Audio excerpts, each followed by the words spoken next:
Bharatiya Janata Party ni hagotor achukphang mochang JP Nadda no Tripura hasjo lamjak sogo has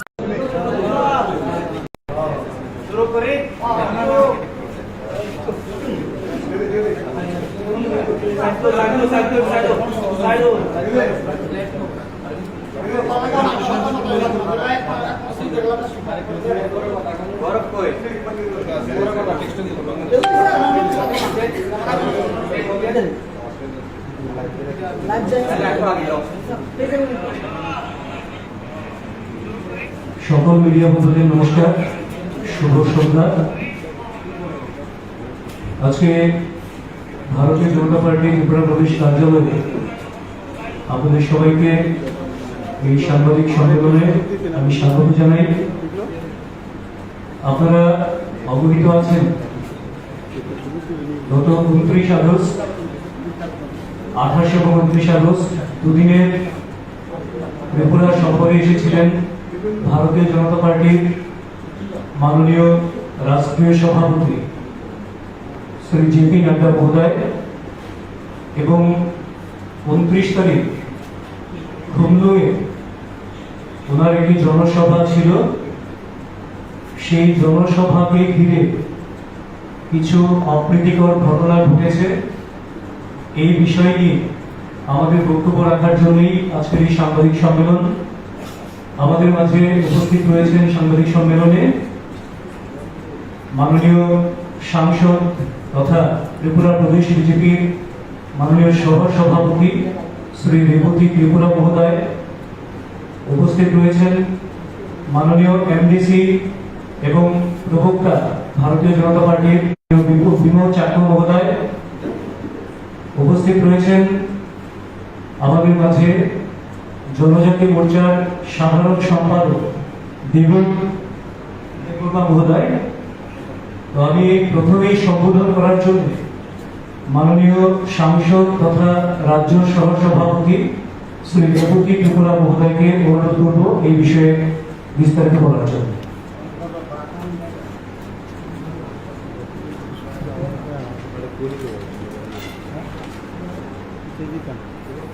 ধন্যবাদ সুব্রতকে এবং আমাদের সঙ্গে উপস্থিত আমাদের এনডিসি চাকমা মহোদয় এবং আমাদের আপনারা যারা উপস্থিত সবাইকে আমার ব্যক্তিগত তরফ থেকে এবং দলের তরফ থেকে শুভ সন্ধ্যা এবং শুভেচ্ছা জানাচ্ছি এবং গণেশ পুজো উপলক্ষে সবাইকে আমার আন্তরিক শুভেচ্ছা। আসার জন্য আমাদেরকে সবাইকে ধন্যবাদ। আমরা যে বিষয় নিয়ে আজকে আপনাদেরকে এখানে আসার জন্য আমরা অনুরোধ করেছি সেটা হচ্ছে, আপনারা জানেন আমাদের গত 29 তারিখ সর্বভারতীয় আমাদের সভাপতি জেপি নাড্ডাজি একটা জনসভা আমরা এডিসির সদর দপ্তর আমাদের খুমলুঙে আমরা আয়োজন করেছিলাম। আমাদের সেখানে টার্গেট ছিল বিভিন্ন সাব ডিভিশনকে দেওয়া, কোথাও 100, 150, কোথাও 1000, 1500, দূরবর্তী মহকুমাগুলিকে আমরা কম দিয়েছি। কাঞ্চনপুরের মতো জায়গায় আমাদের সংগঠন বেশ শক্তিশালী, তারপরেও আমরা সেখান থেকে মাত্র 120 জনের আমরা কোটা দিয়েছিলাম। উত্তর ত্রিপুরা থেকে 800 সামথিং, অনুকুটি থেকে 1000 একটু বেশি, ধলাই জেলা থেকে এরকম যেমন আমবাসা 500 টার্গেট, গন্ডাছড়া রাইমাবিলি যেটা 600 টার্গেট, কিন্তু সেখান থেকেও পরে 1300 লোক এসছে 104টা গাড়িতে। এরকম গোমতী জেলায় আমাদের টার্গেট ছিল 4000 প্রথমে, পরবর্তীকালে আমাদের কার্যকর্তারা সবাই বলল যে এত কম কোটা, আমরা আরও বেশি আসতে চাই। সেইভাবে তাদেরকে আরও কোটা বাড়ানো হয় এবং প্রায় 7500 লোক। এভাবে সারা ত্রিপুরা রাজ্য থেকে 27000 সামথিং আমাদের হিসাব ছিল, যেটা আমরা টার্গেট করেছিলাম কম ধরে।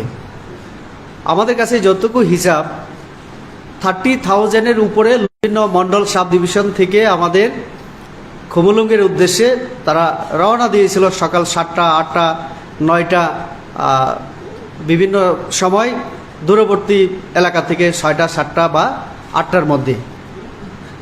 এর মধ্যে আপনারা নিশ্চয়ই জানেন, সবাই অবগত আছেন, কিছু কিছু মহল থেকে আমাদের সেই অনুষ্ঠানকে বানচাল করার জন্য নানান ধরনের চক্রান্ত করা হয়েছে। এবং পরবর্তীকালে আমরা দেখেছি কয়েকটা জায়গায় অতর্কিতে শান্তিপূর্ণভাবে মিছিলে যোগদানের জন্য গাড়িতে করে আসছিলেন আমাদের কার্যকর্তারা, অতর্কিতে অস্ত্রশস্ত্র নিয়ে বিভিন্ন লাঠি, বিভিন্ন জায়গায়, কয়েকটা জায়গায় অতর্কিতে হামলা চালানো হয় এবং আমাদের মহিলা সহ অনেক বয়স্ক অনেক লোক আহত হয়। এই খবর বিশেষ করে আমরা তাকারজলা, যে তাকারজলার উপর দিয়ে আমাদের গোমতী জেলা, সাউথ ত্রিপুরা জেলা এবং আমাদের সিপাহীজলা সহ কয়েকটা জেলার লোক আসার কথা ছিল এবং আসছিল ওই রাস্তা দিয়ে। অতর্কিতে তাদের উপরে আক্রমণ করা হয়। কিছুটা সময় হলেও তারা বাধাপ্রাপ্ত হয়। ফলে আমাদের জেপি নাড্ডাজি একটা 5-এর মধ্যে আমাদের সভাস্থলে যাওয়ার কথা ছিল। ওই সময় কিছুক্ষণ আটকে যাওয়ার পরে তাদের আসতে দেরি হয়, একটা পয়েন্ট। অন্যদিকে আমরা দেখেছি মুঙ্গিয়াকামিতে 2টা গাড়ির উপরে আক্রমণ করা হয়। এইভাবে মোহনপুরে হয়েছে বিভিন্ন জায়গায়। তো তারপরে একটু গাড়িগুলির যে গতি এটা বাধাপ্রাপ্ত হয় এবং যে সময় আসার কথা মাঠের মধ্যে সভাস্থলে, তারা একটু দেরিতে সেখানে জিরানিয়ায় এসে পড়ে।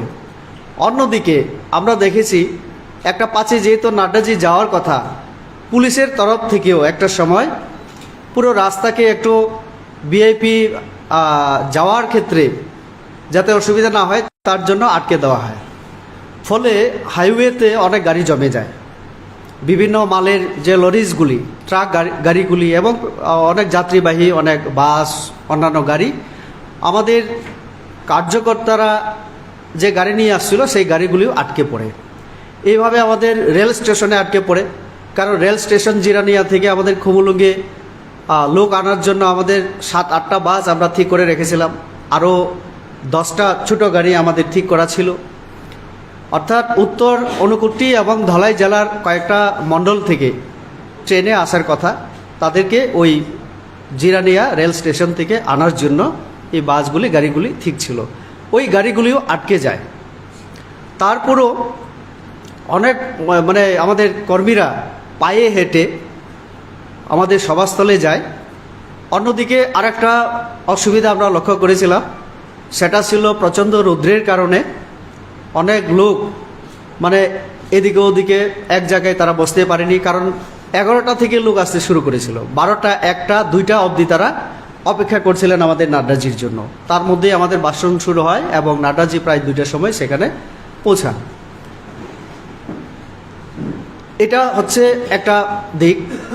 অন্যদিকে আমরা যে উদ্দেশ্যে আজকে আপনাদেরকে দেখেছি সেটা হচ্ছে আমাদের এই যে জনসভায় আসার সময় আমাদের ত্রিপুরা যে মথা, যে দল, রাজনৈতিক দল, তারা যেভাবে বর্বরতা দেখিয়েছে, আমরা দেখেছি আমাদের ডেপুটি সিএম ইতিমধ্যেই এই শব্দগুলি ব্যবহার করার ইচ্ছে নেই, তারপরে করতে হচ্ছে আমাদের। তালিবানি কায়দায় যেটা আমরা বলি, এটা মনুষ্য সমাজের কোনো কাজ হতে পারে না। যেভাবে বর্বরতা তারা দেখিয়েছে তালিবানি কায়দায়, আজকে আমি নিজেও তেলিয়ামোড়া, আসারামবাড়ি কয়েকটা জায়গায় আমি সফর করেছি। উত্তর মহারানী এলাকায় যে সমস্ত কর্মীরা আক্রান্ত হয়েছিলেন, এরকম 7-8 জনের সঙ্গে আমি, আমাদের রামপদ জমাতিয়া মাননীয় মন্ত্রী, আমাদের জনজাতি মোর্চা প্রদেশের সভাপতি বিকাশ দেববর্মা, এমডিসি ভূমিকানন্দ রিয়াং, আমরা এই এলাকাগুলি আমরা পরিদর্শন করি এবং আমাদের যারা আক্রান্ত তাদের সঙ্গে আমরা কথা বলেছি। পুলিশ অফিসাররা ছিলেন সেখানে, আমরা তাদেরকেও বলেছি, খোঁজখবর নিয়েছি কতজন অ্যারেস্ট হয়েছে। এই পর্যন্ত আপনাদের সামনে আমি একটা তথ্য দিতে চাই। ওই সবাই যারা এসছিলেন তাদের মধ্যে 55 জন 55 টোটাল ইনজিউর্ড হওয়ার পরে, তাদের হাতে আক্রান্ত হওয়ার পরে হসপিটালাইজড হয়। কিছু আমাদের বিশ্রামগঞ্জের হসপিটালে, জিরানিয়া কাছাকাছি যেখানে আক্রান্ত হয়েছিল তার প্রথমে নিয়ে যাওয়া হয়। তারপরে সিরিয়াস যারা আরও ভালো চিকিৎসার জন্য সেখান থেকে জীবিতে পাঠানো হয়। টোটাল 55 আমাদের হাতে। এর মধ্যে 7 জন খুব সিরিয়াস। আমাদের অনেক কার্যকর্তা, আমাদের মন্ত্রীরাও গেছেন, আমাদের কেন্দ্রীয় মন্ত্রীও গেছেন, আমাদের রাজ্যমন্ত্রী গেছেন, এবং আমাদের অনেক নেতৃত্ব জীবিতে গিয়ে বিভিন্ন জায়গায় গিয়ে গতকাল থেকে তারা দেখে আসছেন। আমাদের পার্টির তরফ থেকে আমরা সাহায্য করছি বিভিন্নভাবে। আমার কথা হচ্ছে, একটা গণতান্ত্রিক রাষ্ট্রের একটা রাজনৈতিক দল যারা আবার বেশি করে সংবিধানের কথা বলে, মাঝে মধ্যে আমি তো দেখি আমাকে সংবিধানের কপি দিয়ে আমাকে সংবিধানের পাঠ দেওয়ার চেষ্টা করে। তিনি আবার একদিন আগে সাংবাদিকদের ডেকে বা অনলাইনের মাধ্যমে যেভাবে হোক তিনি একটা নাটক করেছিলেন। আমি বলবো নাটক। বললেন, জেপি নাড্ডাজি ওয়েলকাম, স্বাগত। অন্যদিকে ওনার কি বাহিনী আমি জানি না, মাঝে মধ্যে দেখি ওয়ারিয়ার। আমরা শুনেছি এটা রাজ আমলে এই শব্দগুলি শুনি। গণতান্ত্রিক যুগে ওয়ারিয়ার শব্দ অর্থহীন, কিন্তু তিনি সবটাই রাজতন্ত্রের যুগের সেই আমলের শব্দগুলিকে বাঁচিয়ে রাখার চেষ্টা করছেন। ওয়ারিয়ার কারা আপনারা আমার থেকে আরও ভালো বুঝেন। তো ওয়ারিয়ারদেরকে তিনি তাহলে কি এই কাজটাই করতে বলেছিলেন? একদিকে অনুরোধ করেন ওয়েলকাম, কথা বলতে চায়, সাংবিধানিক সুরাহা আমাদের দরকার, সাংবিধানিক অধিকার, কনস্টিটিউশনাল সলিউশন, এই শব্দগুলি। আর অন্যদিকে এই যে কাজটা, এটা সংবিধান বিরোধী, গণতন্ত্র বিরোধী।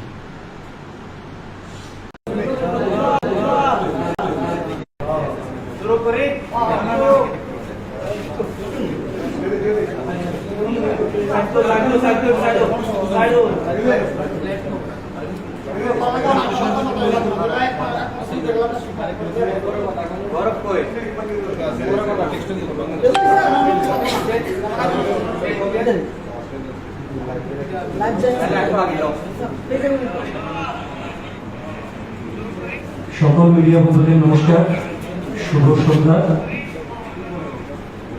আজকে ভারতীয় জনতা পার্টি ত্রিপুরা প্রদেশ কার্যালয়ে আপনাদের সবাইকে এই সাংবাদিক সম্মেলনে আমি স্বাগত জানাই।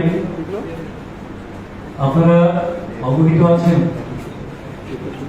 গত 29 আগস্ট, 28 এবং 29 আগস্ট দুদিনের ত্রিপুরা সফরে এসেছিলেন ভারতীয় জনতা পার্টির মাননীয় রাষ্ট্রীয় সভাপতি শ্রী জেপি নাড্ডা মহোদয়, এবং 29 তারিখ খুমলুঙে ওনার একটি জনসভা ছিল। সেই জনসভাকে ঘিরে কিছু অপ্রীতিকর ঘটনা ঘটেছে। এই বিষয় নিয়ে আমাদের বক্তব্য রাখার জন্যই আজকের এই সাংবাদিক সম্মেলন। আমাদের মাঝে উপস্থিত রয়েছেন সাংবাদিক সম্মেলনে মাননীয় সাংসদ তথা ত্রিপুরা প্রদেশ বিজেপির মাননীয় সহ সভাপতি শ্রী রেবতী ত্রিপুরা মহোদয়, উপস্থিত রয়েছেন মাননীয় এমডিসি এবং প্রবক্তা ভারতীয় জনতা পার্টির বিমল চাকমা মহোদয়, উপস্থিত রয়েছেন আমাদের মাঝে জনজাতি মোর্চার সাধারণ সম্পাদক দেবুর্মা মহোদয়। তো আমি প্রথমেই সম্বোধন করার জন্য মাননীয় সাংসদ তথা রাজ্য সহ সভাপতি শ্রী রেবতী ত্রিপুরা মহোদয়কে অনুরোধ করব এই বিষয়ে বিস্তারিত বলার জন্য।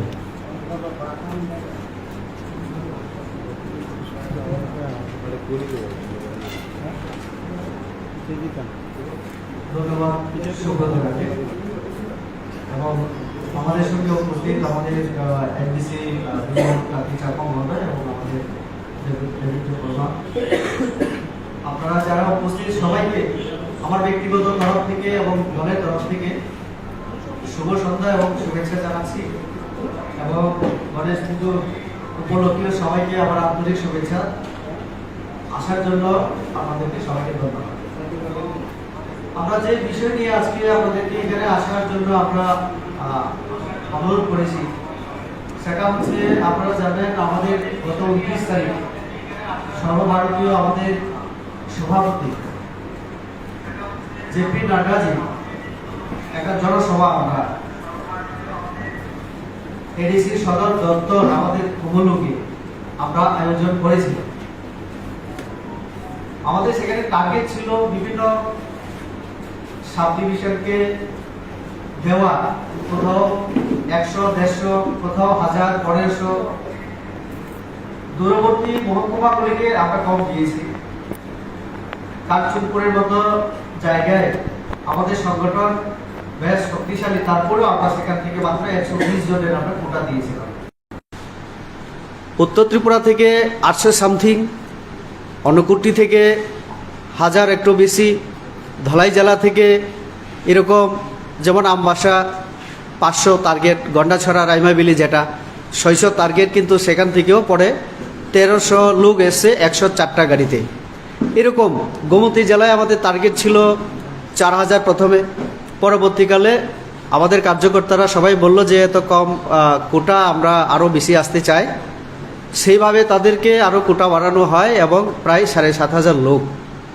এভাবে সারা ত্রিপুরা রাজ্য থেকে 27000 সামথিং আমাদের হিসাব ছিল, যেটা আমরা টার্গেট করেছিলাম কম ধরে।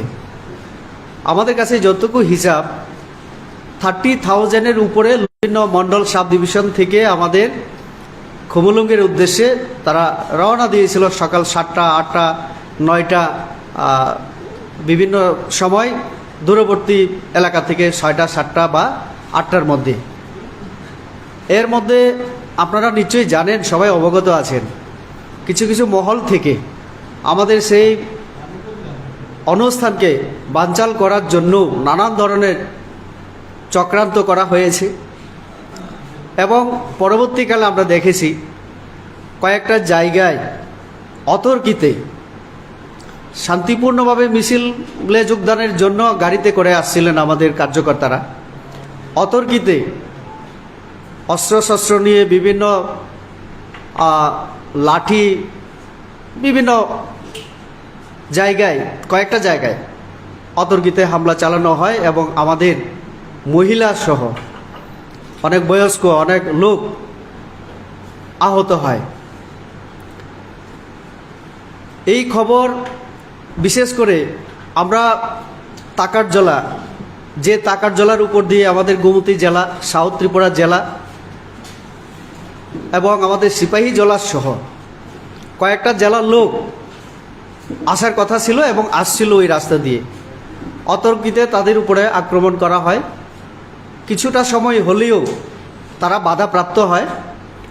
ফলে আমাদের জেপি নাড্ডাজি একটা 5-এর মধ্যে আমাদের সভাস্থলে যাওয়ার কথা ছিল। ওই সময় কিছুক্ষণ আটকে যাওয়ার পরে তাদের আসতে দেরি হয়, একটা পয়েন্ট। অন্যদিকে আমরা দেখেছি মুঙ্গিয়াকামিতে 2টা গাড়ির উপরে আক্রমণ করা হয়। এইভাবে মোহনপুরে হয়েছে বিভিন্ন জায়গায়। তো তারপরে একটু গাড়িগুলির যে গতি এটা বাধাপ্রাপ্ত হয় এবং যে সময় আসার কথা মাঠের মধ্যে সভাস্থলে, তারা একটু দেরিতে সেখানে জিরানিয়ায় এসে পড়ে। অন্যদিকে আমরা দেখেছি একটা 5-এ যেহেতু নাড্ডাজি যাওয়ার কথা, পুলিশের তরফ থেকেও একটা সময় পুরো রাস্তাকে একটু ভিআইপি যাওয়ার ক্ষেত্রে যাতে অসুবিধা না হয় তার জন্য আটকে দেওয়া হয়। ফলে হাইওয়েতে অনেক গাড়ি জমে যায়, বিভিন্ন মালের যে লরিজগুলি, ট্রাক গাড়িগুলি এবং অনেক যাত্রীবাহী অনেক বাস, অন্যান্য গাড়ি, আমাদের কার্যকর্তারা যে গাড়ি নিয়ে আসছিল সেই গাড়িগুলিও আটকে পড়ে। এইভাবে আমাদের রেল স্টেশনে আটকে পড়ে, কারণ রেল স্টেশন জিরানিয়া থেকে আমাদের খুমুলুঙ্গে লোক আনার জন্য আমাদের 7-8টা বাস আমরা ঠিক করে রেখেছিলাম, আরও 10টা ছোটো গাড়ি আমাদের ঠিক করা ছিল। অর্থাৎ উত্তর অনুকুটি এবং ধলাই জেলার কয়েকটা মণ্ডল থেকে ট্রেনে আসার কথা, তাদেরকে ওই জিরানিয়া রেল স্টেশন থেকে আনার জন্য এই বাসগুলি গাড়িগুলি ঠিক ছিল, ওই গাড়িগুলিও আটকে যায়। তারপরও অনেক মানে আমাদের কর্মীরা পায়ে হেঁটে আমাদের সভাস্থলে যায়। অন্যদিকে আরেকটা অসুবিধা আমরা লক্ষ্য করেছিলাম, সেটা ছিল প্রচণ্ড রৌদ্রের কারণে অনেক লোক মানে এদিকে ওদিকে এক জায়গায় তারা বসতে পারেনি, কারণ 11টা থেকে লোক আসতে শুরু করেছিল, 12টা 1টা 2টা অবধি তারা অপেক্ষা করছিলেন আমাদের নাড্ডাজির জন্য। তার মধ্যে আমাদের ভাষণ শুরু হয় এবং নাড্ডাজি প্রায় 2টার সময় সেখানে পৌঁছান। এটা হচ্ছে একটা দিক। অন্যদিকে আমরা যে উদ্দেশ্যে আজকে আপনাদেরকে দেখেছি সেটা হচ্ছে আমাদের এই যে জনসভায় আসার সময় আমাদের ত্রিপুরা যে মথা যে দল, রাজনৈতিক দল, তারা যেভাবে বর্বরতা দেখিয়েছে, আমরা দেখেছি আমাদের ডেপুটি সিএম ইতিমধ্যেই এই শব্দগুলি ব্যবহার করার ইচ্ছে নেই, তারপরে করতে হচ্ছে আমাদের। তালিবানি কায়দায় যেটা আমরা বলি, এটা মানে মনুষ্য সমাজের কোনো কাজ হতে পারে না। যেভাবে বর্বরতা তারা দেখিয়েছে তালিবানি কায়দায়, আজকে আমি নিজেও তেলিয়ামোড়া, আসারামবাড়ি কয়েকটা জায়গায় আমি সফর করেছি। উত্তর মহারানী এলাকায় যে সমস্ত কর্মীরা আক্রান্ত হয়েছিলেন, এরকম 7-8 জনের সঙ্গে আমি, আমাদের রামপদ জমাতিয়া মাননীয় মন্ত্রী, আমাদের জনজাতি মোর্চা প্রদেশের সভাপতি বিকাশ দেববর্মা, এমডিসি ভূমিকানন্দ রিয়াং, আমরা এই এলাকাগুলি আমরা পরিদর্শন করি এবং আমাদের যারা আক্রান্ত তাদের সঙ্গে আমরা কথা বলেছি। পুলিশ অফিসাররা ছিলেন সেখানে, আমরা তাদেরকেও বলেছি, খোঁজখবর নিয়েছি কতজন অ্যারেস্ট হয়েছে। এই পর্যন্ত আপনাদের সামনে আমি একটা তথ্য দিতে চাই। ওই সবাই যারা এসছিলেন তাদের মধ্যে 55 জন 55 টোটাল ইনজিউর্ড হওয়ার পরে, তাদের হাতে আক্রান্ত হওয়ার পরে হসপিটালাইজড হয়। কিছু আমাদের বিশ্রামগঞ্জের হসপিটালে, জিরানিয়া কাছাকাছি যেখানে আক্রান্ত হয়েছিল তার প্রথমে নিয়ে যাওয়া হয়। তারপরে সিরিয়াস যারা আরও ভালো চিকিৎসার জন্য সেখান থেকে জীবিতে পাঠানো হয়। টোটাল 55 আমাদের হাতে। এর মধ্যে 7 জন খুব সিরিয়াস। আমাদের অনেক কার্যকর্তা, আমাদের মন্ত্রীরাও গেছেন, আমাদের কেন্দ্রীয় মন্ত্রীও গেছেন, আমাদের রাজ্যমন্ত্রী গেছেন এবং আমাদের অনেক নেতৃত্ব জীবিতে গিয়ে বিভিন্ন জায়গায় গিয়ে গতকাল থেকে তারা দেখে আসছেন। আমাদের পার্টির তরফ থেকেও আমরা সাহায্য করছি বিভিন্নভাবে। আমার কথা হচ্ছে, একটা গণতান্ত্রিক রাষ্ট্রের একটা রাজনৈতিক দল যারা আবার বেশি করে সংবিধানের কথা বলে, মাঝে মধ্যে আমি তো দেখি আমাকে সংবিধানের কপি দিয়ে আমাকে সংবিধানের পাঠ দেওয়ার চেষ্টা করে। তিনি আবার একদিন আগে সাংবাদিকদের ডেকে বা অনলাইনের মাধ্যমে যেভাবে হোক তিনি একটা নাটক করেছিলেন, আমি বলবো নাটক। বললেন জেপি নাড্ডাজি ওয়েলকাম, স্বাগত। অন্যদিকে ওনার কি বাহিনী আমি জানি না, মাঝে মধ্যে দেখি ওয়ারিয়ার। আমরা শুনেছি এটা রাজ আমলে এই শব্দগুলি শুনি, গণতান্ত্রিক যুগে ওয়ারিয়ার শব্দ অর্থহীন, কিন্তু তিনি সবটাই রাজতন্ত্রের যুগের সেই আমলের শব্দগুলিকে বাঁচিয়ে রাখার চেষ্টা করছেন। ওয়ারিয়ার কারা আপনারা আমার থেকে আরও ভালো বুঝেন। তো ওয়ারিয়ারদেরকে তিনি তাহলে কি এই কাজটাই করতে বলেছিলেন? একদিকে অনুরোধ করেন ওয়েলকাম, কথা বলতে চায়, সাংবিধানিক সুরাহা আমাদের দরকার, সাংবিধানিক অধিকার, কনস্টিটিউশনাল সলিউশন, এই শব্দগুলি। আর অন্যদিকে এই যে কাজটা, এটা সংবিধান বিরোধী, গণতন্ত্র বিরোধী। এটা আমরা নিন্দা জানাই, তীব্রভাবে নিন্দা জানাই। দুঃখের কথা, উনি অনেক কিছু কথা বলেন, কিন্তু তার পরের দিন এত ঘটনা হয়ে যাওয়ার পরে একবারের জন্য তিনি নিজেদের কর্মীদের উদ্দেশ্যে তিনি বার্তা দেননি কিছু। আমি আজকেও যে জায়গায় গিয়েছি উত্তর মহারানী এলাকায়, আমি জিজ্ঞেস করেছি আমাদের কার্যকর্তাদেরকে, দুপুরে আক্রান্ত হওয়ার পরে রাতের বেলায় এবং আজকে যারা হসপিটাল থেকে ফিরে বাড়িতে গেছে তাদেরকে আজকে অনেক জায়গায় আবার হুমকি দেওয়া হচ্ছে, রাতে দেখা হবে, ঘর পোড়ানো হবে, এই পাড়ায় থাকতে পারবে না। তারা কি বলতে চায়? আমরা বিজেপি, আমরা শান্তি এবং উন্নয়ন বিশ্বাস করি। তাদের মতো এরকম অহিংসা কার্যকলাপ আমরা বিশ্বাস করি না। তার জন্য আমাদের কার্যকর্তাদেরকে আমরা বলেছি, আমরা যারাই সেখানে আমরা গিয়েছিলাম, আমরা বলেছি আপনারা একতাবদ্ধভাবে পাড়ার সকলে আপনারা কথা বলুন। এমনকি আমি বলেছি যে যারা আইপিএফটি এবং যারা এই যে মথার নেতৃত্ব, তাদের সঙ্গে কথা বলুন। কারণ আমি শুনেছি মহারানী এলাকায় এইসব যারা করছে তারা কিন্তু বাইরে থেকে গিয়েও করছে। কেউ কেউ খোয়াই এলাকা থেকে, কেউ কেউ আসারামবাড়ি এলাকা থেকে, তেলামোড়া ওই সব এলাকায় বা আমাদের মুঙ্গিয়াকামি এলাকায় এরকম সন্ত্রাস করার জন্য তারা প্রয়াস চালাচ্ছে। আমি বলেছি আমাদের কার্যকর্তাদেরকে যে আপনারা হিংসায় যাবেন না, সংঘর্ষে যাবেন না, পুলিশকে খবর দেবেন। সব জায়গায় আমরা বলেছি এবং আমাদের কাছে খবর এসছে, সব জায়গায় পুলিশকেও বলা হয়েছে, এফআইআর করা হয়েছে। পুলিশ কোথাও কোথাও বাড়ি করে তাদেরকে খোঁজার জন্য কয়েকবার গেছে, কিন্তু তারা পলাতক সবাই। বিভিন্ন জায়গায় পুলিশ সক্রিয় আছে। আমরা পুলিশকে আমাদের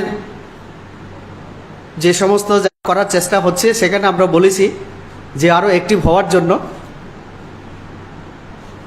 কাজেই আমরা এই ঘটনার তীব্র নিন্দার সাথে সাথে আমরা আহ্বান রাখতে চাই আমাদের কর্মীদের এবং ত্রিপুরাবাসী সবাইকে যে শান্তির পরিবেশ বজায় রাখুন। আমরা মানুষের সাথে আমরা কাজ করছি এবং আমরা যে কথা আমরা 18 আগে বলেছিলাম, সবকা সাথ সবকা বিকাশ, সবাইকে নিয়ে চলার আমাদের মানসিকতা। তো কাজেই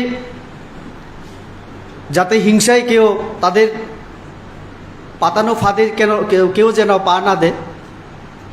আমরা শান্তি এবং উন্নয়নে বিশ্বাস করি, এ কথা আমাদের কার্যকর্তার উদ্দেশ্যে এবং আপনাদের মাধ্যমে আজকে একটা বার্তা সেটাই আমরা দিতে চাই যে হিংসার দ্বারা কোনো উন্নতি, কোনো থাঞ্চা কখনো সম্ভব না। আমরা দেখেছি, আমি যে লোকটার সঙ্গে আজকে আমাদের কয়েকজনের সঙ্গে কথা হয়েছে, একজন মহিলা বলছিলেন পরিচিত, কিন্তু একটা বড় রড দিয়ে তার বুকের মধ্যে মারার চেষ্টা করেছিল। ফলে একজন পুরুষ লোক সেখানে হাতটা বাড়ানোতে তার হাতের মধ্যে লেগে যায়, না হলে মহিলা হয়তো জায়গাতেই শেষ হতো। একজন ভদ্রলোকের চোখের মধ্যে পুরো চোখটা নষ্ট করার জন্য, একদম শেষ করার জন্য রড দিয়ে মারার চেষ্টা করেছিল। সরে যাওয়াতে গাড়িতে লেগে যায়, তারপরে একটা কোনায় লেগে আহত হয়। পুরুষ মহিলা কাউকে তারা বাদ দেয়নি। তো এরকম বর্বরতা, এরকম তালিবানি কায়দায় আমরা কখনো দেখিনি। এর মধ্যে কয়েকটা নাম এসছে যারা একটা সময় সিপিএমের চেয়ারম্যান ছিল, নেতা ছিল, আজকে তারাই আবার ওই মথাতেও তারা নেতৃত্ব দিচ্ছে, এরকমও খবর আমাদের কাছে এসছে। আমরা তো বরাবর বলে থাকি লাল মথা, আসলে এই মথা, লাল মথা সম্পূর্ণভাবে কন্ট্রোল আমাদের প্রদ্যুৎ বাবুর হাতে নেই। আর আমি শুনেছি তাদের মধ্যেও, দলের মধ্যে নানা কলহ চলছে। এইগুলিকে, এই যে দুর্বলতা যে দিক, এটাকে ধামাচাপা দেওয়ার জন্য তারা এই যে হিংসায় তারা নেমে এসছে। কাজেই আমাদের দলের তরফ থেকে আমরা তার প্রতিবাদ এবং নিন্দা জানাচ্ছি।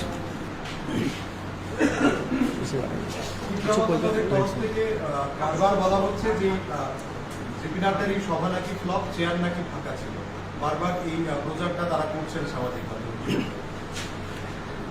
ফ্লপ যদি হয়ে থাকে তাহলে এত শক্তি প্রয়োগ করার কি দরকার ছিল?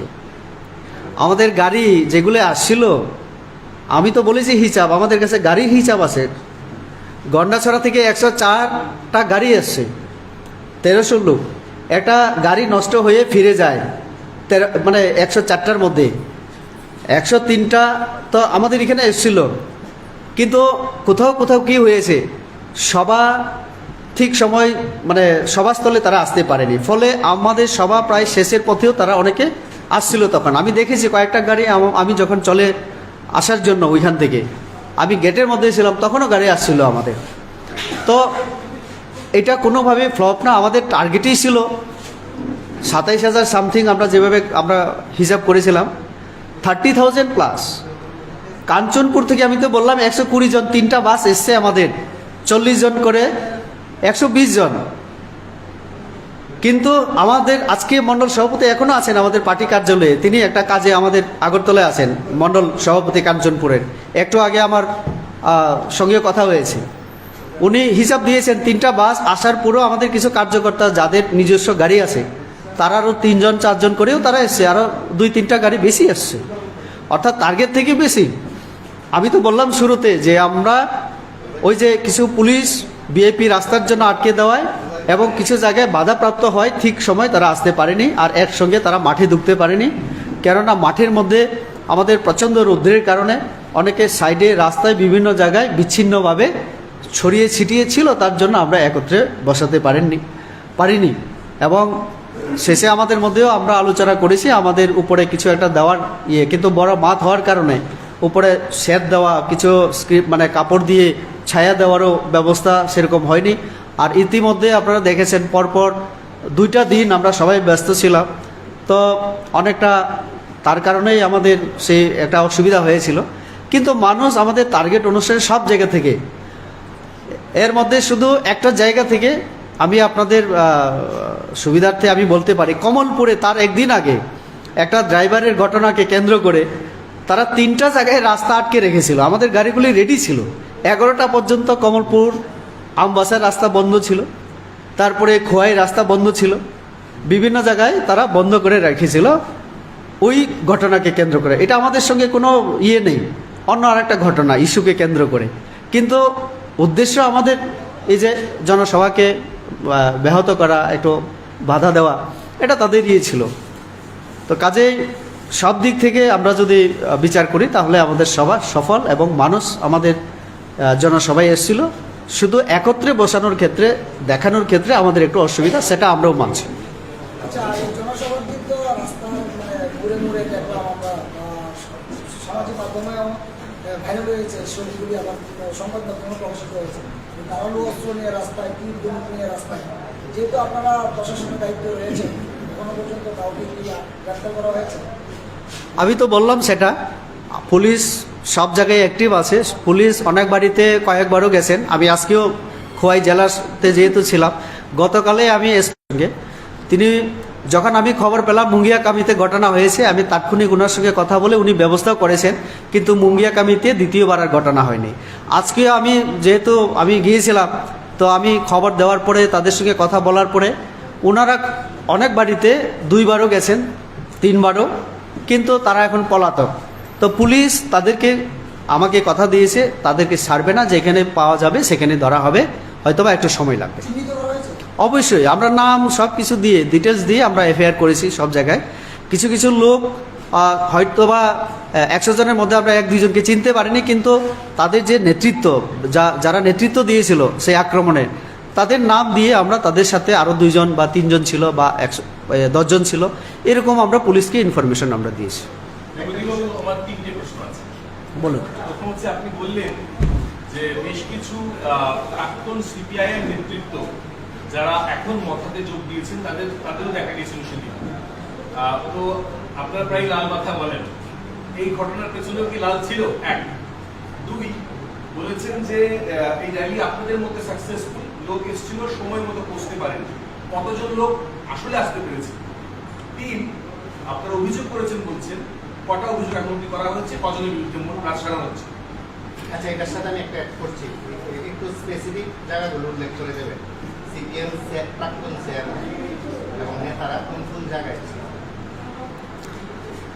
প্রথম আপনার উত্তর আমি দেওয়ার চেষ্টা করছি। লাল মাথায় কারণে আপনারা যদি একটু খবর নিয়ে যদি দেখেন, প্রায় সমস্ত জায়গাতে পুরো ত্রিপুরা রাজ্যে যেখানে যেখানে এই মথা বিভিন্ন কমিটি করেছে, এবং ভিলেজ কাউন্সিল যেহেতু এখন 1 বছর ধরে আমাদের নেই, সেখানে তারা একটা নিজস্ব একটা কমিটি করেছে, বেআইনিভাবে যেটা, তো সেই সমস্ত জায়গায় নেতৃত্ব আমরা কিন্তু সিপিএমের কোনো প্রাক্তন চেয়ারম্যান, কোনো নেতৃত্ব তাদেরকেই দেখি, এবং তারাই কিন্তু মানে বিভিন্ন জায়গায় নেতৃত্ব যেহেতু দিচ্ছেন, তো ওই যে আক্রমণ হোক রাজনৈতিক ক্ষেত্রে বিভিন্ন যে সিদ্ধান্ত বা করার ক্ষেত্রে, কাজকর্মের ক্ষেত্রে তারাই নেতৃত্ব দিচ্ছেন। ফলে এক সময় সিপিএম করা যারা একটু দুষ্ট বুদ্ধিসম্পন্ন, তারা এখন মাথাতে গিয়ে সেই বুদ্ধিই তারা প্রয়োগ করছে।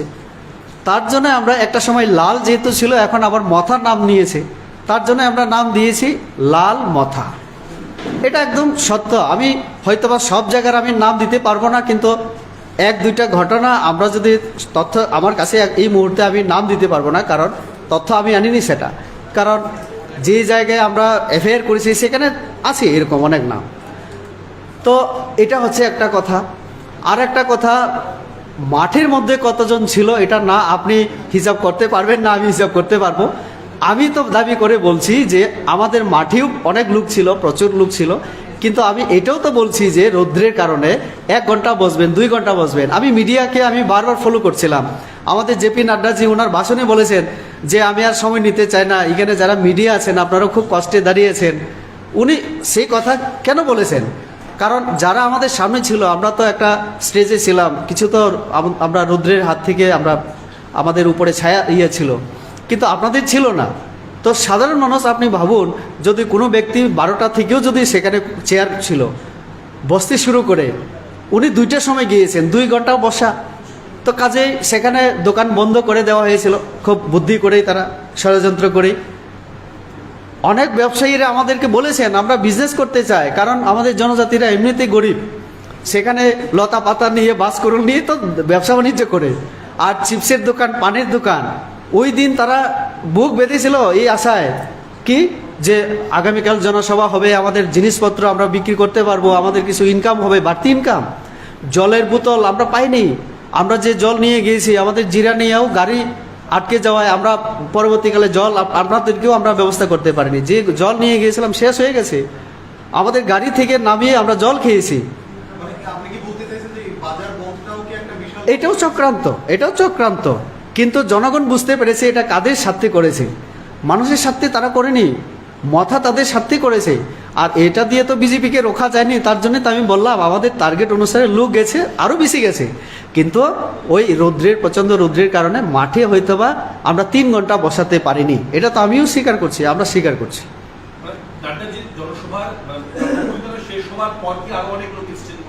হ্যাঁ, আরও এসেছিল অনেক তো এটাই বলবো যে যেটা আপনি বলেন 3টা প্রশ্নের উত্তর বোধহয় আমি দেওয়ার চেষ্টা করি। কোনটা লাস্টটা?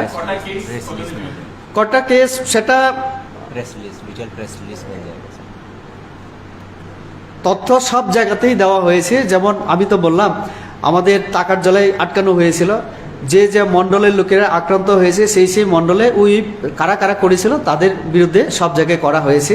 জাস্ট একটু হিসাবটা আমাদের নেওয়া আছে, তো সবটাই দিতে পারি, একটু যদি আপনারা সময় দেন আমরা দিয়ে দিতে পারি। এটা হচ্ছে একটা আর আপনার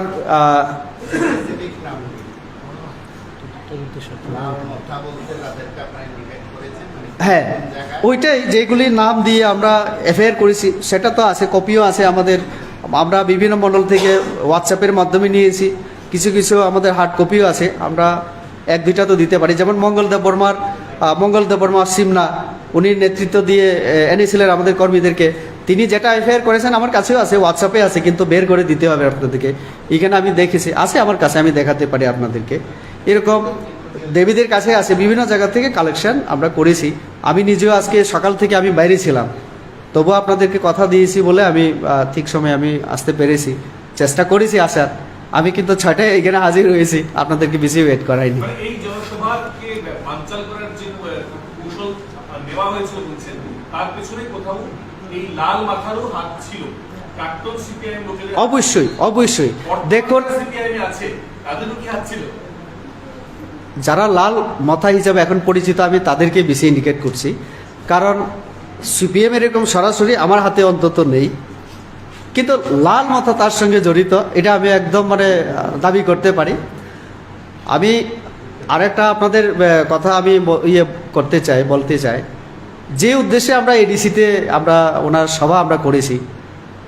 দেখুন, জনজাতিদের এডিসির বিভিন্ন দাবি দেওয়া নিয়ে আমরাও দেখেছি যে বিভিন্ন রাজনৈতিক দলগুলি দিল্লিতে চলে যায় আমাদের নেতৃত্বের সাথে দেখা করার জন্য 3 দিন 4 দিন 5 দিন দিল্লিতে পড়ে থাকেন।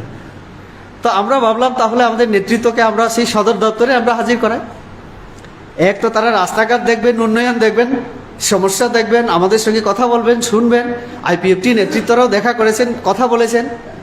তাহলে যেখানে আমরা দিল্লিতে গিয়ে দেখা করতে পারি না, আমরা পার্টির তরফ থেকে আমাদের সর্বভারতীয় সভাপতিকে এনে দিলাম মানুষের মাঝে, যাতে সাধারণ মানুষের সঙ্গে কথা বলতে পারেন, আমাদের দুঃখ দুর্দশার সমস্যা দাবি শুনতে পারেন এবং সমস্যার সঙ্গে যাতে কথা বলতে পারেন। একটা দলের সর্বভারতীয় নেতৃত্ব, ওনার সঙ্গে প্রধানমন্ত্রী কথা হবে, যেহেতু আমাদের দলের প্রধানমন্ত্রী, আমাদের দল শাসন ক্ষমতায়, তাহলে ওনার নিশ্চয়ই সেখানে ভূমিকা আছে।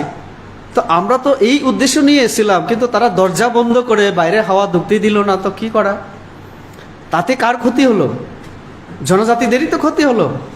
আমাদের উনি তো বলেছেন যে আমাদের যে জনজাতিদের সম্মান অধিকারের জন্য এখানকার আঞ্চলিক দলগুলি যে কথা বলে, তারা শুধু কথাই বলে। আমরা তো কাজ করে দেখিয়েছি। আজকে দ্রৌপদী মুর্মুর মতো মানুষ, ব্যক্তিকে, মহিলা, পিছিয়ে পড়া সমাজ থেকে আজকে রাষ্ট্রপ্রধান, তিনি রাষ্ট্রপতি। কখনো কেউ ভেবেছিল এরকম? গতকাল মুখ্যমন্ত্রী হাসপাতালে গিয়েছিলেন যারা আক্রান্ত হয়েছে, মুখ্যমন্ত্রী কোনো রাজনৈতিক দলের নাম উল্লেখ করেনি যারা আক্রমণ করেছে। আপনি বলছেন তীব্রতা কিসের ভিত্তিতে? 1 নম্বর প্রশ্ন। 2 নম্বর বিষয় হচ্ছে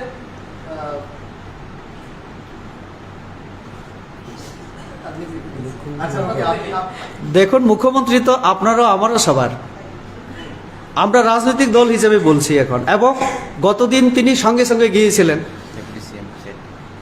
সিএম, ডেপুটি সিএম, ওনাদের দায়িত্ব পালন করেছেন। মুখ্যমন্ত্রী, উপমুখ্যমন্ত্রী বা মন্ত্রী হিসেবে তারা গেছেন। হয়তোবা তাড়াহুড়োর মধ্যে কে মেরেছে এটা তো পুলিশের সঙ্গে কথা বলতে হবে, আমাদের কর্মীদের সঙ্গে কথা বলতে হবে। আমরা সমস্ত কিছু তথ্য নিয়ে কনফার্ম হয়ে একদম নিশ্চিত হয়ে আজকে আপনাদের বলছি।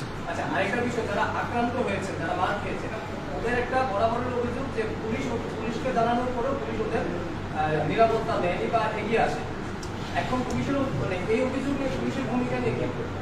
দেখুন, এখন আমরা দুজন, আমি এবং আপনি মিলে যদি নিচে যেতে থাকি রাস্তায়, আপনি হঠাৎ করে যদি আক্রমণাত্মক হন, আমার কিছু করার আছে? কারণ আমরা তো শান্তিপ্রিয়, আমরা এইসব ভাবি না। এখন অতর্কিতে যদি হঠাৎ এসে আপনার উপরে আক্রমণ করতে শুরু করে, আপনি কোন পুলিশকে খবর দেবেন? বা পুলিশ কি তাৎক্ষণিক মুহূর্তে 2 মিনিট, 5 মিনিট, 10 মিনিটের মধ্যে সেখানে মুঙ্গিয়াকামিয়েছি জাতীয় সড়কে হঠাৎ করে যাওয়া, তারও তো সময় লাগবে। আমরা এটা বলি অনেক সময় যে পুলিশ যদি কোথাও এমন আমাদের চোখের সামনে প্রমাণ হয় যে ইচ্ছে করলে 10 মিনিটের মধ্যে যাওয়া যায়, এরকম ক্ষেত্রে 1-2টা ক্ষেত্রে হয়তো অভিযোগ উঠতে পারে। কিন্তু গতকাল যে সমস্ত জায়গায় পুলিশ ছিল সেখানে তো এরকম আমাদের অভিযোগ নেই। আপনাদের এডিসিতে যিনি বিরোধী দলনেতা ছিলেন, আজকে থেকে বেশ কিছুদিন আগে তিনি তীব্রতায় যোগদান করেছেন।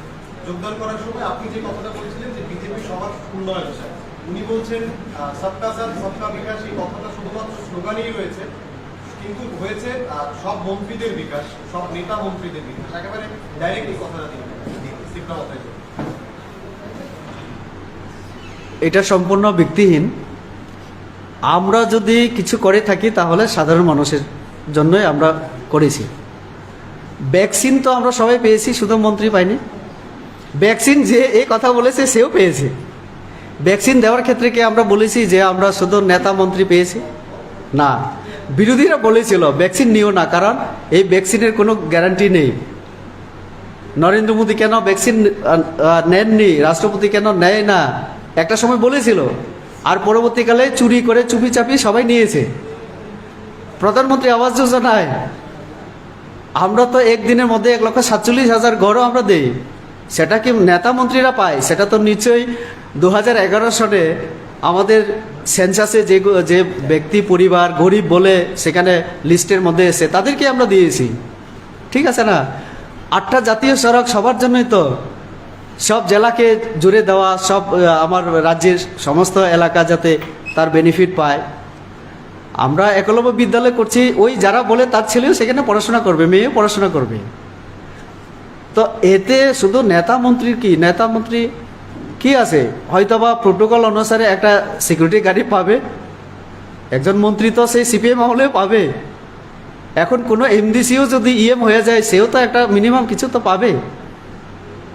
তাহলে আমরাও তো বলতে পারি, এডিসি যে কথা বলেছিল তারা ট্রান্সপারেন্সি অনেক কিছু, হ্যাঁ আজকে কি দেখছি, টেন্ডার নেই, সেখানে অ্যাডভার্টাইজমেন্ট নেই, চাকরি হয়ে যায়। তাদেরই বেকার ছেলেরা হ্যাঁ দরবার করতে হয় রাজপ্রাসাদে গিয়ে। জনজাতি তো এই বেকাররা। স্কুলে একটা স্কুল মাত্র এডিসি পরিচালিত, আমরা তো দেখেছি কত মহিলাকে মানে কাটতে কাটতে সেখান থেকে চলে যায়, 20,000 টাকা দিয়েও অ্যাডমিশন পায় না। মহিলাকে আমি নিজেও বলতে দেখলাম যে আমি এই আশা করিনি, আমি তাদেরকে ভোট দিয়েছিলাম। স্কুলে যে অ্যাডমিশনের নিয়ম ওটা সরকারি নিয়মই হবে, কিন্তু সেখানে টাকা দিয়ে ভর্তি করানো হয়, সেটা তো দেখতে হবে না আমাদের। তো শুধু কথাই বললে তো হবে না, অভিযোগ করলেই তো হবে না, নেতা মন্ত্রীদের হয়। নেতা এবং মন্ত্রী কতজন? তাহলে যে বলে সেও তো নেতা, আর মন্ত্রী মাত্র 12 জন আমাদের, এর বেশি তো না। মানে যিনি এই কথাটা বলছেন তিনি আপনাদের দলেরই ছিলেন এবং আপনাদের দলেরই বিরোধী দলনেতা ছিলেন। যতদিন আমাদের দলে ছিলেন সব কিছু পেয়েছিলেন, বলেননি তো? এবং এই উনি যে চলে গেলেন 2023-এর আগে এইভাবে একজন মানে বিরোধী দলনেতা চলে যাওয়া এডিসিতে, পাহাড়ে কি এই ভোটের ক্ষেত্রে কোথাও কোনো প্রভাব পড়বে মনে হয়? সমুদ্র থেকে আপনি যদি একটা 1 লিটারের কোনো বালতি দিয়ে জলও তুলে নেন, সমুদ্রেই থাকবে। মানে এত গুরুত্ব দিয়ে ওনাকে কেন বসানো হলো আর কি? আপনাদের সন্দেহের বাইরে ছিল। দেখুন, আমাদের একটা সময় কার্যকর্তা হিসেবে কাজ করেছে, আমরা পুরানো কার্যকর্তাদেরকে সম্মান দিয়েছি, সেখানে ওই ব্যক্তিও ছিল। আমরা এমডিসি করেছি, আলোচনা করে অনেক কিছু দিয়েছি। তারপরে যদি আরও বেশি পেতে চায়, টাকার লোভে, ক্ষমতার লোভে কেউ যদি চলে যায়, আমরা যা বোঝানোর বুঝিয়েছি। তার মধ্যে যদি সদ্বুদ্ধি না আসে, কিছু করার নেই, দেখা যাবে রাজনীতিতে। আগে কি টের দিয়েছিলেন বিষয়টা? কি বলে? ওনার যাওয়ার বিষয়টা কি টের দিয়েছিলেন? আমরা যেদিন খবর পেয়েছি সেই দিনও আমরা ওনাকে বোঝানোর চেষ্টা করেছি। যতটুকু আমি বুঝি, আমি সবটা বলতে চাই না, নিচেই সেখানে লাভ লোভের বিষয় আছে। আমি তো বললাম ক্ষমতা এবং কিছু লোভে যদি চলে যায়, আমি তার জন্যই বললাম যে সমুদ্র থেকে 1 লিটার জল তুলে নিলেও সমুদ্র থাকবে। বলুন।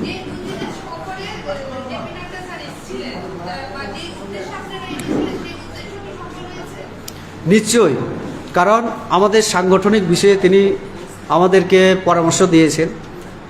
2023 যে নির্বাচন, আরও 5-6 মাস আমাদের পার্টির সংগঠনকে কীভাবে আরও শক্তিশালী করা, কী কর্মসূচি আমাদের নেওয়া, মানুষের জন্য আরও কীভাবে কাজ করা, নিশ্চয়ই এগুলি তিনি আমাদেরকে পরামর্শ দিয়ে গেছেন। যেমন তেমনি উনি বিভিন্ন মানুষের সঙ্গে, সাধারণ মানুষের সঙ্গেও তিনি মত বিনিময় করেছেন, সেখানে আমাদের সাধারণ মানুষও লাভবান হয়েছে।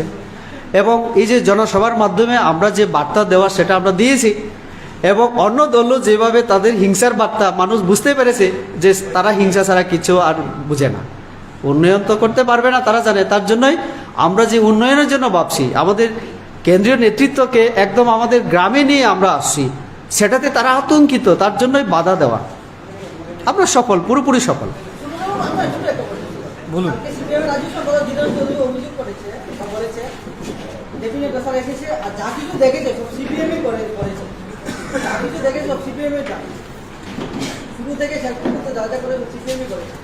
মানে কোনগুলির বিষয়ে উনি ইঙ্গিত করেছেন? মানে যা কিছু করেছেন বলতে সমস্ত উন্নয়নমূলক কাজগুলো সিপিআই করেছে, বিমানবন্দর হোক, জাতীয় সড়ক হোক, সঠিক জাতীয় সড়ক, এবং যে একেবারে মৈত্রী সেতু যেটা করা হয়েছে, সেগুলো বাম আমলেই হয়েছে কাজ, এই আমলে শুধুমাত্র তার মানে পূর্ণতা পেয়ে। আচ্ছা, ঠিক আছে। প্রথমত ওনাকে আমি ধন্যবাদ জানাই। উনি এইটা দাবি করেন যে সমস্ত উন্নয়নটা ওনারা করেছেন, 35 বছর ক্ষমতায় ছিলেন।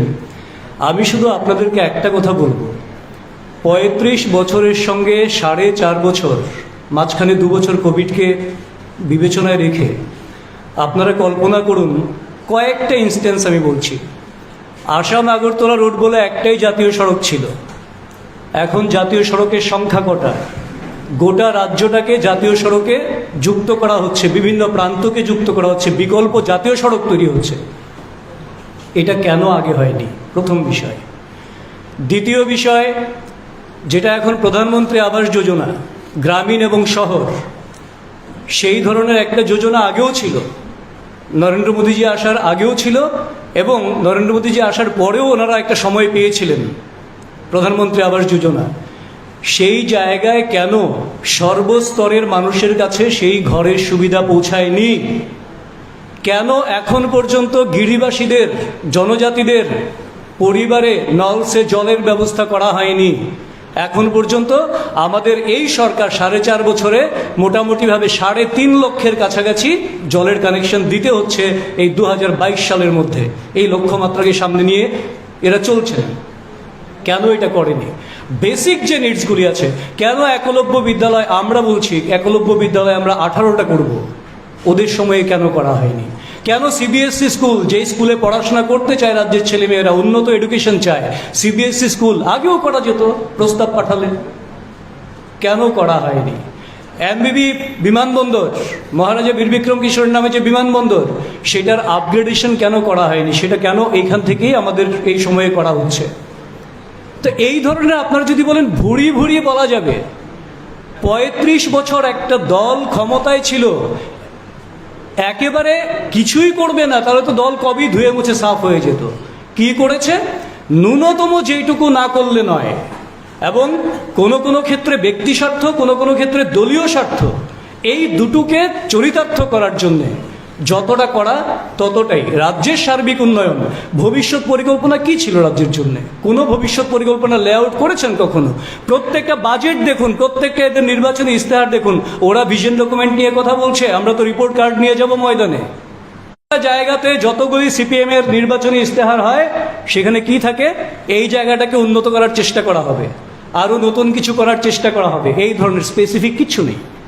কি করবেন? আসলে ভিশন বিষয়টাই নেই তাদের মধ্যে। তো ভিশনলেস লোক ভিশনের কথা বলবেন কি করে? তো এইটা হচ্ছে একটা বিষয়। কাজেই এইভাবে মানুষের সঙ্গে যদি মিথ্যার বেশাতি করেন, আজকে কেন এই সিপিএম এর 35 বছর ক্ষমতায় ছিলেন, কেন আমার রাজ্যের লেবু, আমার রাজ্যের আনারস, এইগুলি কি নতুন করে গজাতে শুরু করেছে? এটা তো সেই 70 বছর 80 বছর ধরে রাজ্যে বহুদিন ধরে চাষ হচ্ছে। এগুলি ন্যাড়ামেক তো আজকে তৈরি হয়নি। কেন সেইগুলি আন্তর্জাতিক বাজার পায়নি? এই প্রশ্নগুলি আপনারা করবেন, দয়া করে আমি অনুরোধ করছি, এবং রাজ্যবাসী এইগুলি বিবেচনায় রাখছেন। হ্যাঁ, অভিযোগ করেছেন ভিশন ডকুমেন্টের 100% কাজ হয়ে গেছে দাবি করেছেন জেপি নাড্ডা। তিনি বলছেন যে হয়নি, এবং এর মধ্যে একটা স্পেসিফিক করে তিনি বলেছেন 10,330 চাকরি প্রদান করা। দ্বিতীয়ত বলেছেন রোজবেলি কাণ্ডের যারা দোষী তাদেরকে সিবিআই তদন্তের মাধ্যমে শাস্তি দেওয়া। তিনি বলেছেন যে সিবিআই এসেছিল, কিন্তু খোঁজ খবর নিয়ে দেখা গেছে যে আপনাদের দলেরই নাকি অনেক সেখানে রয়েছেন। এইবার চিন্তা করুন, সিপিএম সিবিআই এর খবর রাখে, তো সিবিআই কার খবর রাখবে? কি বিভ্রান্তিকর অমূলক কথাবার্তা, এবং কি মানে স্পর্ধা নিয়ে কথা বলেন যে সিবিআই কি জানে সেটা সিপিএম কে বলে গেছে সিবিআই। তো এটা মানুষ বিশ্বাস করবে? এরা তো মনে করেছে যে মানুষ এগুলো বিশ্বাস করবে। 10,323 আমরা এখনো বলি, দল এখনো তাদের প্রতি সহানুভূতিশীল, এবং এইটা ভুলে গেলে চলবে না। 10,323 চাকরি কিন্তু বিজেপি বা এই ধরনের কোনো বিষয় নয়, মাননীয় সুপ্রিম কোর্টের আদেশ বলে সেই চাকরিগুলি বাতিল হয়েছে। এবার যদি কেউ এখন প্রমাণ করার চেষ্টা করছেন সেগুলি বাতিল হয়নি, না হলে সরকার নিয়ে নেবে।